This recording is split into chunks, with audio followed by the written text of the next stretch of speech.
Okay, so we're given an expression for f of x, saying f of x equals 2x squared plus 4x plus 9. And part A says we need to write f of x in the form of a multiplied by x plus b all squared plus c, where a, b and c are integers to be found. And this is a 3-mark question.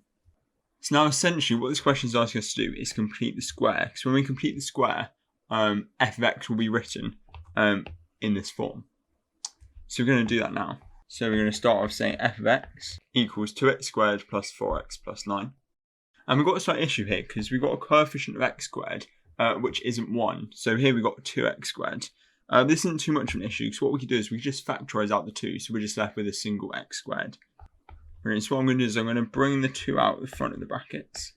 So we're left with x squared plus 2x. Now what I could do is divide the 9 by 2 as well and bring that into the bracket. However, because it's an odd number, that wouldn't work out very well. So actually I'm just going to close the bracket here and leave the 9 on the outside, which works absolutely fine. So now we've done this, we can just complete the square on what's inside the bracket here.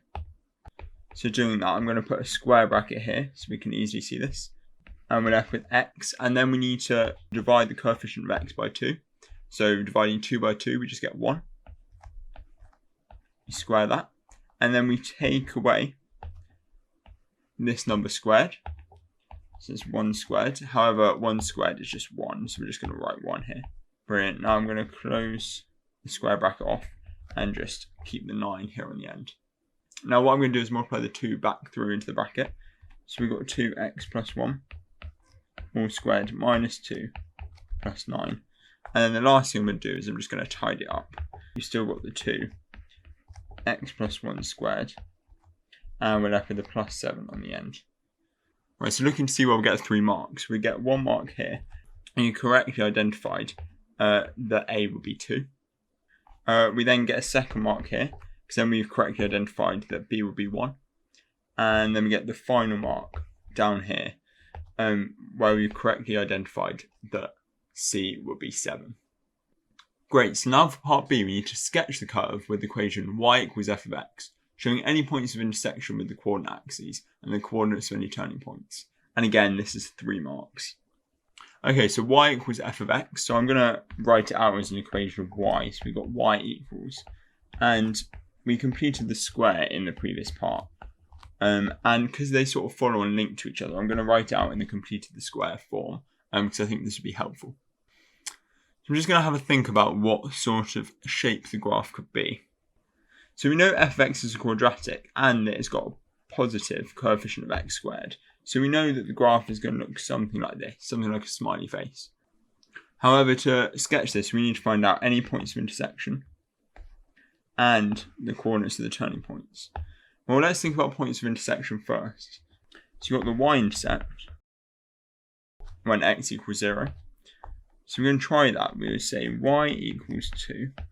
And if we set x equal to 0, we've got 0 plus 1 squared plus 7, which equals, okay, so that's 2.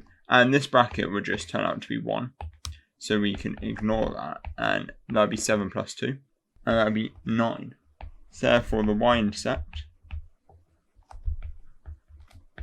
is going to be at 0, 9. So I'm going to think about the x-intercept. So the x-intercept is when y equals 0. So if we say 0, so we set y equal to 0, so 0 equals 2. X plus 1 squared plus 7.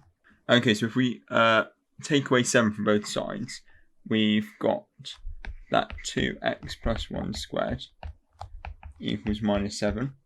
So then x plus 1 squared dividing both sides by 2 is minus 7 over 2. We've run into a slight issue here because we've got a negative this side. However, to solve for x, we're going to need to square root both sides. And we can't square root a negative number. Therefore, we can't solve this. And so the curve doesn't intersect the x-axis. Or you could also say that it has no real roots. Okay, brilliant. So we've worked that out. The last thing we need to sort out is if there are any turning points. And this is great because there's a little trick we can use in a form once we completed the square. So when we've got something that's in the form y equals, x minus a squared plus b. So this is the form you get when you complete the square. The turning point is AB. Well, that's great because our curve is actually in that form, so we can easily work that out. So we've got y equals and 2x, and now we've got x plus 1, but I'm going to write it as minus 1, because that just makes it easier to visualize, squared plus 7. Okay, so look at that, we can see that the turning point will be at minus 1, 7. So now using this information, we're going to actually sketch the curve on this set of axes here. So the first thing we know is the y-intercept, and that's at 0, 9. So that's roughly here. And it's just a sketch, so we don't need to be too accurate, as long as we label our points. And we know it doesn't cross the x-axis, because there are no real roots, so we don't need to worry about that. And look at the turning point. Okay, that's at minus 1, 7. So you know that's in this quadrant here. And I'd say that's about here, so minus 1, 7. I'm going to carefully draw a U-shaped curve going through those points. Fantastic. So now looking to where we get the 3 marks. We get all the marks from on the graph. So we get 1 mark here for having the correct y-intercept, so 0, 9. We get the second mark for the correct turning point, so minus 1, 7. And then we get a third mark for it correctly being a U-shaped curve. Okay, so we're going to have a look at part C now. So part C1 just says, describe fully the transformation that maps the curve with the equation y equals f of x onto the curve with the equation y equals g of x, where g of x equals 2, multiplied by x minus 2 all squared, plus 4x minus 3. And down here I've also written our answers to part A and part B, which we worked out a second ago, just in case you want to refer back to them. Right, so the first thing we're going to do is have a look, because we've written out f of x in a couple of different ways. So we've written it out like this. But it's also written out like this originally in the question. And we're going to have a look at g of x to see which one would be best to work with. So look at g of x in the question. We see here it's 2 multiplied by x minus 2 all squared plus 4x minus 3. And we can see here we've got 4x. And here in this form of f of x, we've also got 4x. So I think this one will be the easiest one to work with. So that's what I'm going to do. So write down f of x here. And g of x. We need to try and work out a transformation that gets us from f of x to g of x. Now this is quite good because they're in a similar form. We've got 2 multiplied by something squared. 2 multiplied by something squared. We've got 4x, 4x. And then we've got a constant and a constant. The difference here is we've got an x here and x minus 2 here. So the first thing I'm going to try is actually, we've got x going to x minus 2. So if I try f of x minus 2, we're going to see what we get. So f of x minus 2, we get 2 x minus 2 squared plus 4x minus 2 plus 9. And that equals 2 x minus 2 squared. And I'm going to leave it like this and not expand it, because that's actually what we want in g of x. And then I'm going to try expanding this bracket. So we're going to have plus 4x minus 8 plus 9.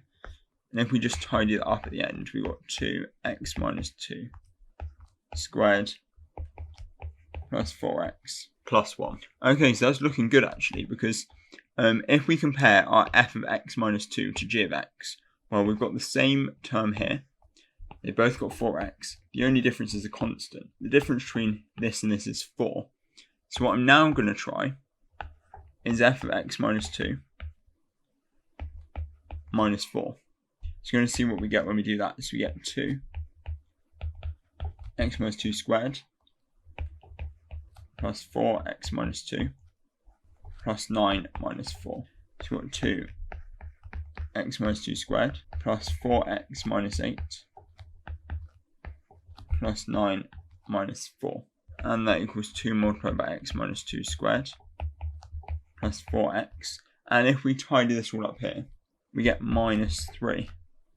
I know that's great, because actually this matches up exactly to what g of x equals. That means, so writing this out a bit clearer, g of x is actually equivalent to f of x minus 2 minus 4. So that's perfect. Now we just need to try and work out what transformation this represents. Now I'm going to think of some transformations in general. In general, if we have f of x minus a, that is a translation by vector a0. Or if we've got a transformation which is f of x, say plus b, that's a translation by vector 0b. Using that, we could essentially say that this 2 is our a term, and this minus 4 is our b term. So therefore, the transformation that maps y equals f of x onto y equals g of x is a translation by vector 2 minus 4. Right, so we're going to take a look at the final part, part C, part 2. And we need to find the range of this function h of x, where h of x is defined as being 21 over 2x squared plus 4x plus 9. I've also copied in our answer to part B here because that might be useful in a minute. So the first thing to notice is that if we write out h of x like this,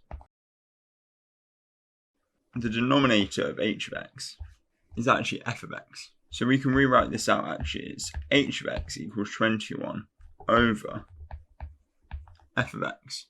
Okay, and that's really useful because we've actually got a sketch of the curve of f of x right here. So we sort of look at that to see what the behaviour would be. Now the first thing I'm going to think about is, does f of x tend towards plus or minus infinity? We're going to see what happens.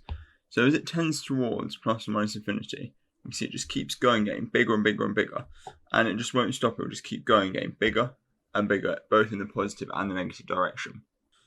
And this is good because f of x on the denominator, and so if it's f of x tends towards infinity, because it's on the denominator, if you divide by a big number, you get a really small number. So this means that as f of x tends towards infinity, h of x tends towards 0. Because as f of x get bigger and bigger and bigger, you're dividing by a bigger and bigger number each time, which means h of x is getting closer and closer to 0. Okay, so we can start to write down our range of h of x here. So we know that it could go down to 0. Now it can never get to 0, so it's only less than, it's not less than equal to. So the lower bound of our range is 0. Now I want to think about what the maximum value is, so what the upper bound of the range of h of x could be. Now well, we get the largest value when we divide by the smallest value. So when f of x is minimum, that's when we're going to get the largest value of h of x. Actually that's perfect because right here, this is the minimum point of f of x. So down here I can write, so we've got the maximum h of x when f of x is at its minimum.